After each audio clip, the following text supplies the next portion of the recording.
మీ బాధను ఇలాంటి వారితో అస్సలు పంచుకోకండి. బాధలపై చాణక్య నీతి.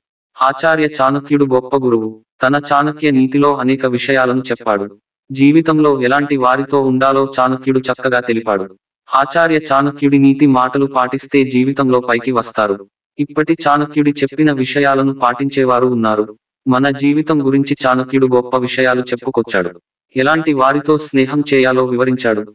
చాణక్యుడి సూత్రాలు పాటిస్తే జీవితంలో విజయం ఈజీగా సాధించవచ్చు. సాధారణంగా మనలో చాలా మంది మనం సంతోషంగా ఉన్నా, విచారంగా ఉన్నా తరచుగా మన స్నేహితులకు చెబుతారు. కానీ ఆచార్య చాణక్యుడి ప్రకారం మనకు జీవితంలో వచ్చే కొన్ని బాధలు లేదా సమస్యలను ఇతరులతో పంచుకోకూడదు. మీరు దానిని ఉల్లంఘిస్తే మీకు సమస్యలు పెరుగుతాయి. ఇది మీకు ఒత్తిడిని మాత్రమే తెస్తుంది. ఆచార్య చాణక్యుడు ప్రకారం మన బాధలను ఎవరితో పంచుకోకూడదో మనకు తెలుసుకుందాం. నకిలీ స్నేహం. ఈ ప్రపంచంలో స్నేహితులు లేని వారు ఎవరూ ఉండరు. అయితే కొందరి స్నేహం నకిలీగా ఉంటుంది. ఎందుకంటే వారు చాలా విషయాల్లో మీరు ఏది చేసినా రైటే అంటారు. ఒకవేళ మీరు చేసింది తప్పు అని వారికి తెలిసినా అది సరైనదేనని మీకు చెబుతూ వస్తారు. దీనితో మీరు చెడు మార్గంలో వెళ్లే అవకాశం ఉంది. అలాంటి వ్యక్తులు ప్రతి తప్పు, హక్కును సమర్థించడం ద్వారా స్నేహాన్ని కొనసాగిస్తారు.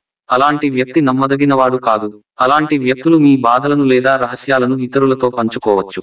నకిలీ స్నేహాన్ని చేసే వ్యక్తులతో మీ భావాలను ఎప్పుడూ పంచుకోకండి. వెక్కిరించేవాళ్ళు. ప్రతి క్షణం సంతోషంగా జీవించడం జీవితాన్ని సులభతరం చేస్తుంది. అయితే ప్రతి విషయాన్ని ఎగతాళి చేసే వారిని ఎప్పుడూ నమ్మవద్దు. ప్రతి విషయాన్ని జోక్గా తీసుకునే వ్యక్తులు మీ సమస్యలను మరింత పెంచగలరు.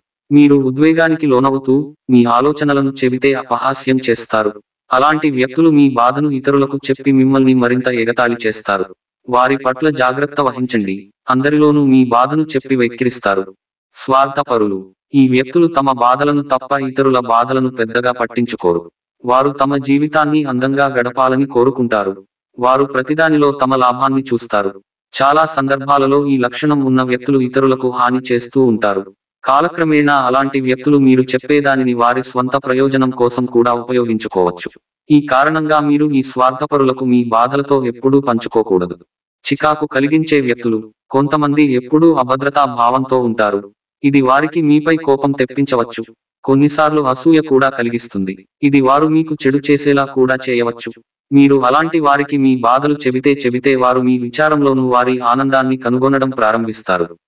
మీ విచారాన్ని ప్రతికూల మార్గంలో ప్రచారం చేయడానికి వెనుకాడరు. చాణక్య నీతి ప్రకారం ఎవరికీ మీ బాధలు చెప్పుకోవలసిన అవసరం లేదు. ఎందుకంటే ఈ లోకంలో ఏదీ శాశ్వతం కాదు. మీ గురించి మీరు చెబితే మిగతా వాళ్లకు మీరే ఒక టాపిక్ అవుతారు. మీ రహస్యాలు మీ దగ్గర దాగకుంటే ఇతరుల వద్ద అస్సలు దాగలేవు.